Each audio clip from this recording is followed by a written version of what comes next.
What up, people?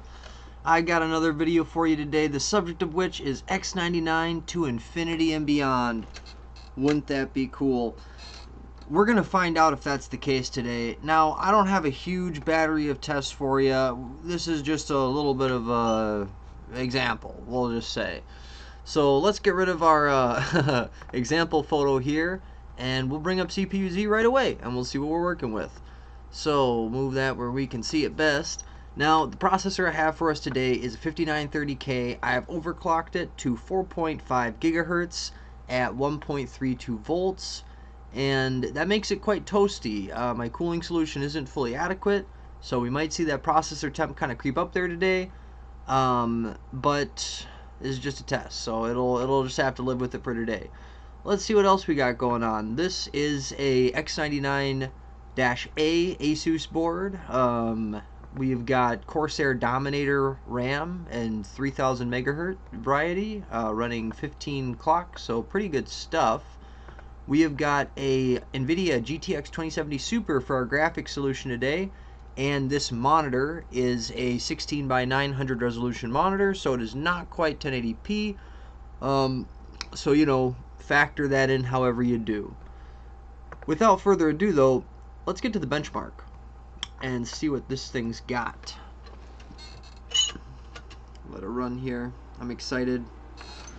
I like this old computer. It's a cool old system, and I think it's still quite capable, but we're gonna find out how capable it is.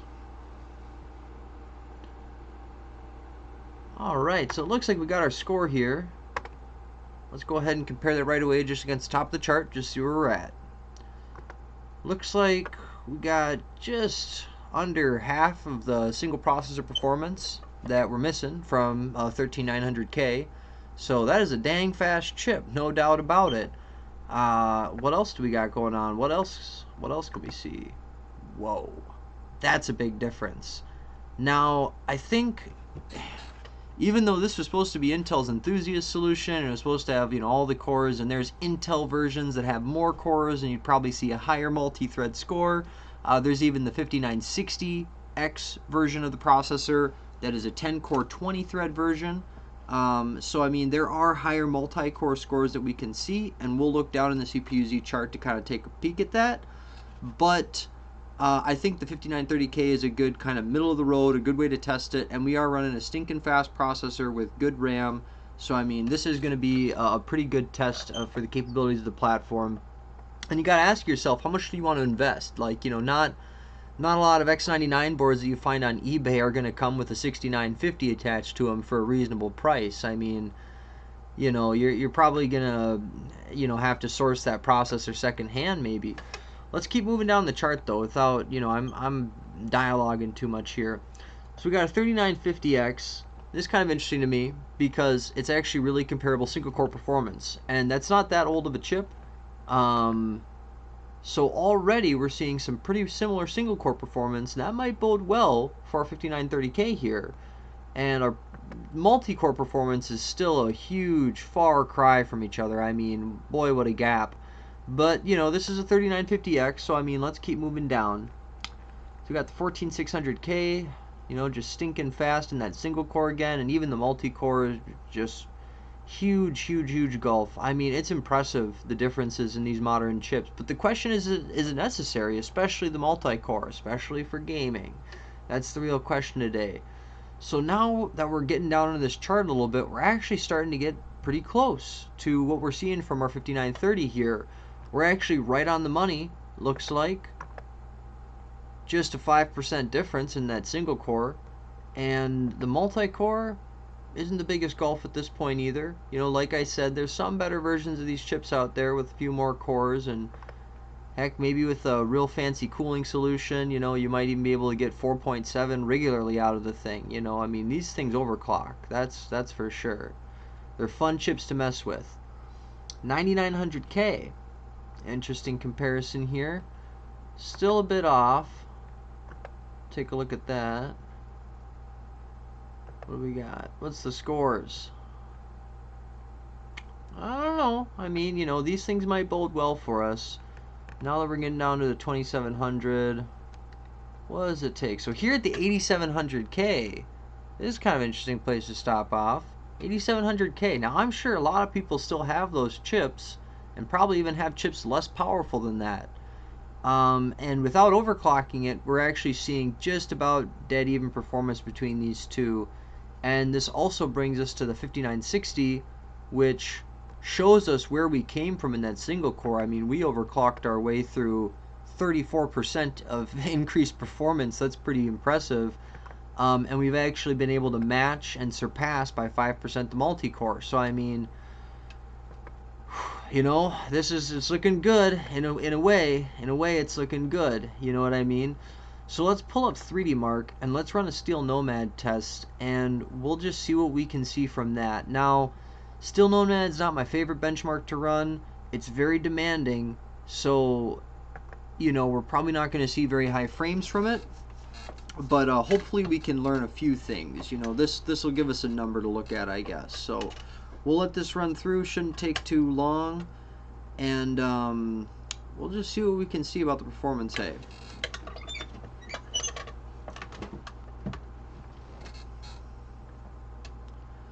I got some cool scenery behind me today. I got a few PCs I'm working on. My brother's here.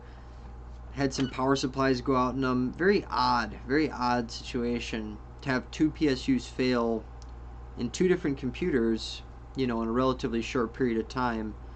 And we did actually replace the PSU in the one, but it's still not working. So the other one I already tested, and it is a PSU for that one. So I don't know. Very interesting, kind of odd. So looking at the test here, we're seeing not bad frame rates. I mean, you know, frame time is really what I'm concerned about.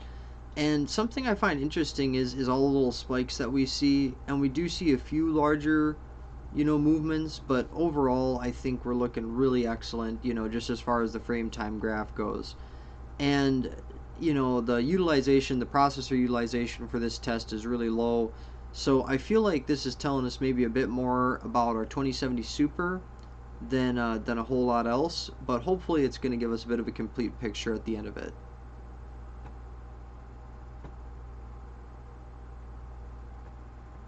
Oh, they caught him. Now, if I seem a little less enthusiastic in this video, it's because it's in this video. I already recorded one, and I found out that the game audio was way too loud, and so I just decided to re-record it. So I kind of feel like I've set it up better. However, I'm just here to present it. You know, I'm just kind of going along with this. So what can we find out from the end of this test here? So let's scroll down a little bit, looking at our frame time graph here. You know, we got some movement. You know what I mean? I don't know exactly what to say about that. We'll get into some gaming and we'll see what we can see in that regard. Take a look at some of these estimated game performances here. Red Dead Redemption, we're looking at 40 FPS at 1440. Battlefield 5, it's giving us 95. You know, Apex Legends, 125. Fortnite, 55. So that's 1440p though. So I think that we're going to want to put this 2070 Super more in the realm of 1080p in this day and age. In 2025, I think that the 2070 Super is looking more like a 1080p card. Now, I think this is skewing our results slightly because it's telling us 255 in Fortnite, and I don't think we'd get that much. 155 in Battlefield, 170 GTA 5, 110 plus in Red Dead Redemption. So I don't know if there's a lot we can learn from that, but let's move on. I did want to include it because it is a good old 3D Mark test. It does give us another number to compare, and the real test of the day here is going to be some Space Marine 2. And so I already know what the results are going to look like, but I'm going to, you know, pretend I don't know, and we're going to have some fun. It runs. It does run. It won't crash. I can tell you that much. That's all I want to tell you so far. And it is going to take a little bit of time to boot into the game. I can tell you that too, because it did last time, the pre-caching shaders and all that stuff. So while it's doing that, I'm going to show you the PC thing, the PC that I got here today, my X99 platform. We'll grab the camera. We'll grab a flashlight too. Whoop. So yeah, that's what we're working with. That's that Asus Prime board. There we go. Had to coordinate my two hands. Yes, there we go. Yep, I got the Cooler Master Hyper 212 on there. It's got fans stacked on both sides. Some Corsair Dominator RAM there. We got that NVIDIA 2070 Super. I wish you could see how shiny the bottom of this thing is. It's really shiny. It's being powered by EVGA 1000 watt. This is like a OG EVGA, but I've done the numbers on this thing and it's flipping sweet. This thing runs well. And there's our T-Force there. Not the best drive in the world, but I mean, you know, you buy it when you need to just get things to boot. You know, that's what I got to say about that. So let's hang our camera back up and get into our game here. See what we're looking at.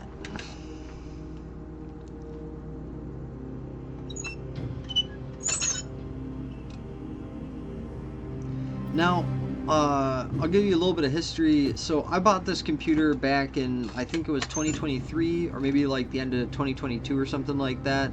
I'd been out of the game for a long time. I was really into computers in high school, and then I just kind of stopped being into them. And then I had an old computer, and I kept that thing running and gaming for a long time, and when that stopped working, I kind of got out of computers for a bit. I don't think I even had a PC there for a year or two or something. And eventually I ended up getting a little Alienware X51. I got a good deal on that during the crypto craze, and all the parts were super expensive. And since then I've got back into it in a big way. And my brother needed a PC, and I found this thing for $650, I think it was.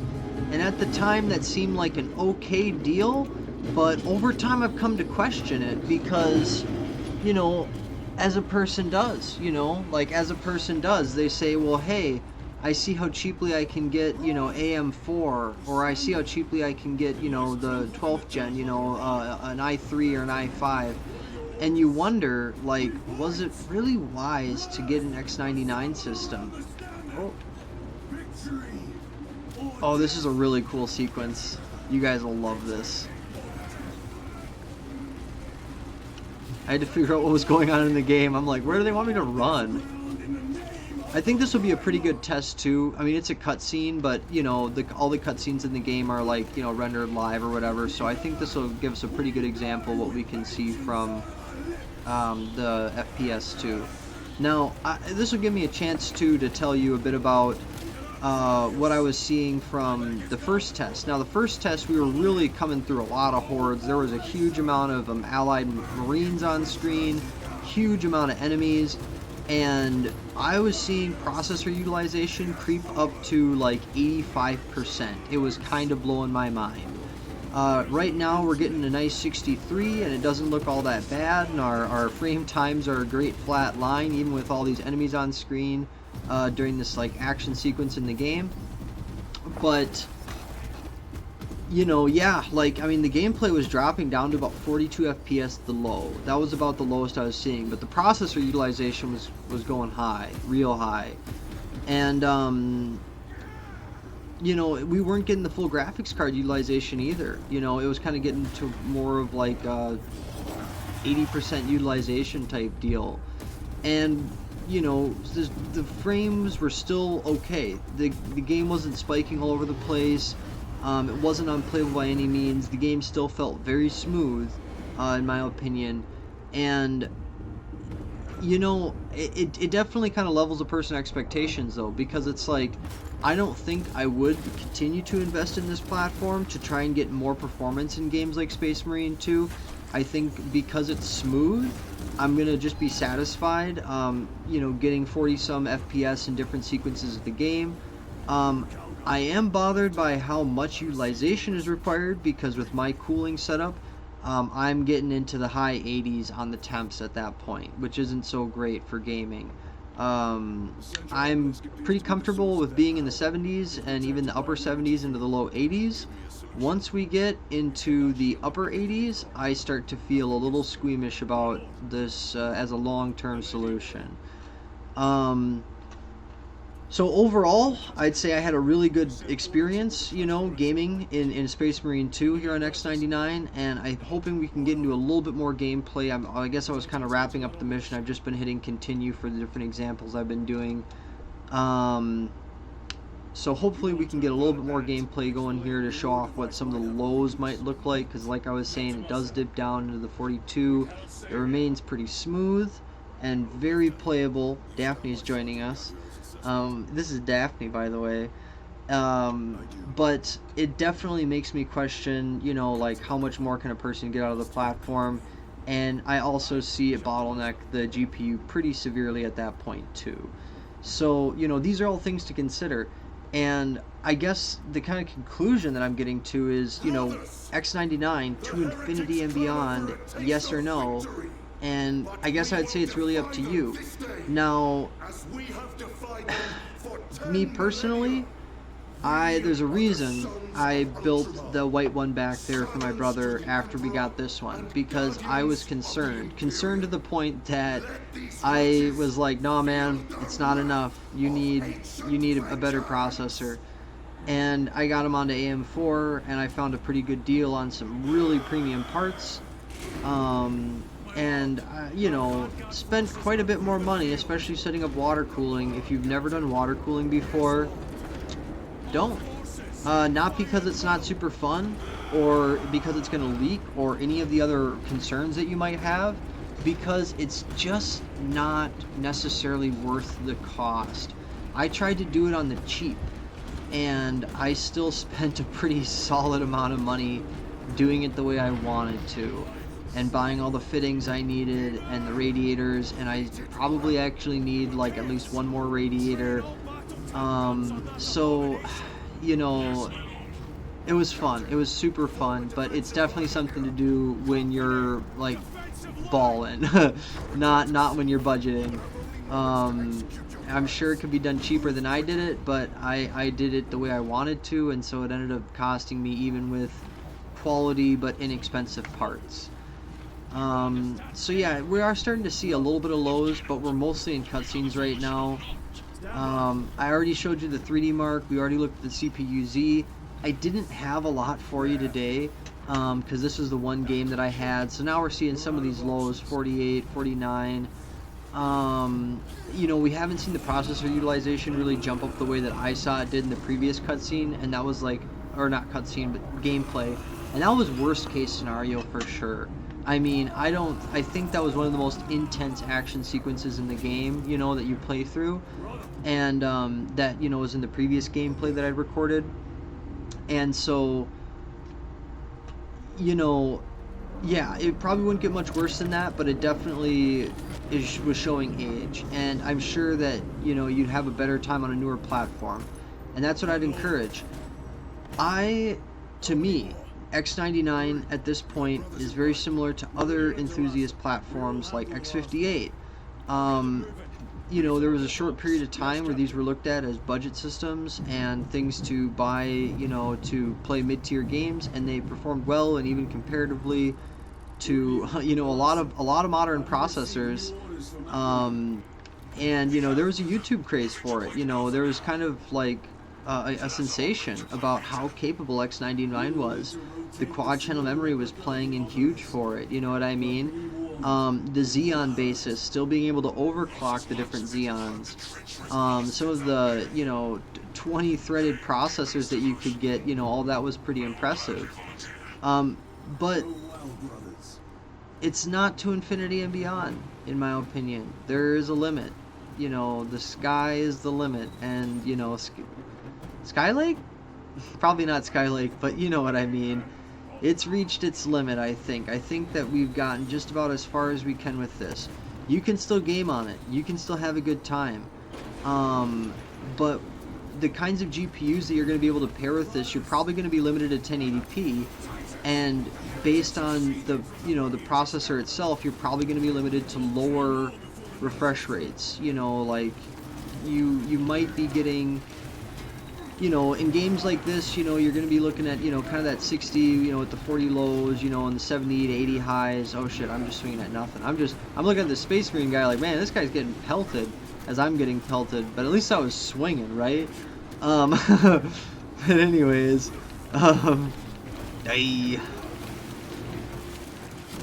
So, you know, there's still some meat on the bone, but you know, you just got to temper your expectations. And I wouldn't buy into the platform unless you're an enthusiast and you want to try your hand at overclocking. I think it's really fun for that regard, and I think this 2070 Super is still an appropriate pairing with it, but it's definitely on, you know, the upper end of, you know, what you can pair with these. They're probably good pairings for 1080 Ti's. Actually, that's probably like one of the best, you know, GPUs, you know, just for the sake of having a cool old school system with top tier parts, you know, from, you know, that can still play games, you know what I mean? Like that's kind of what I look at this being nowadays, like enthusiast platform stuff. You mix it in with a bunch of other enthusiast parts. I wouldn't buy them Jingweis, none of that stuff, not in 2025. I received a mortal wound. But it's holding out, and it's providing a solid gameplay right now. And, you know, considering that this thing is all the way back from 2014, there's just not more you could ask. But with that, I think I might wrap this up. I think I've kind of run out of things to really extrapolate on it, and we've now got to see a good amount of gameplay. You've got to see what more of the better conditions look like, and I've told you what the worst conditions look like, so hopefully that gives you a pretty clear picture of what you could expect from this platform in 2025, and what I would suggest going into the future 2025 and beyond. So hopefully all that's clear, and if not, ping me in the comments. I'll be happy to give you my thoughts on anything. Oh, with that said, peace.